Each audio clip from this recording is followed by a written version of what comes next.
বৃষ্টিপাত ও উজানের ঢলে সৃষ্ট বন্যা পরিস্থিতি ভয়াবহ আকার ধারণ করায় প্রকৃতিকন্যা সিলেটের প্রধান পর্যটন স্পটগুলো বন্ধ ঘোষণা করা হয়েছে। বৃহস্পতিবার বিকেলে সিলেটের অতিরিক্ত জেলা প্রশাসক মোবারক হোসেন জাগো নিউজকে বিষয়টি নিশ্চিত করেছেন।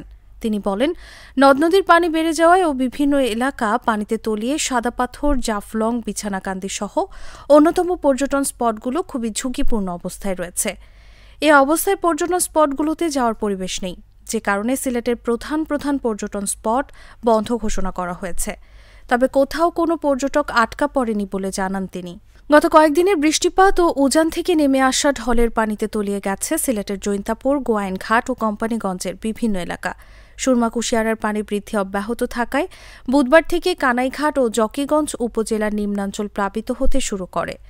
রাতে কুশিয়ারা ও সুরমা নদীর অন্তত 15টি স্থানে ডাইক ভেঙে লোকালয়ে প্রবেশ করতে থাকে পানি।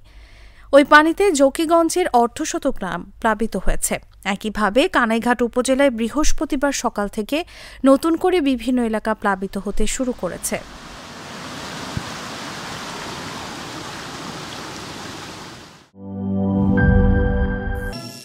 করিম চাচা, আপনার প্রিয় মানুষদের কখনো বিপদে ফেলতে চাইবেন না স্যার। তাহলে আমাদের বিপদে রাখা কি ঠিক হচ্ছে? এজন্যই বিজলি কেবলস সবচেয়ে ভালো ও নিরাপদ। ফ্লেম রিটার্ডেন্ট পিভিসি দিয়ে তৈরি বিজলি কেবলস, নিরাপদ আজীবন।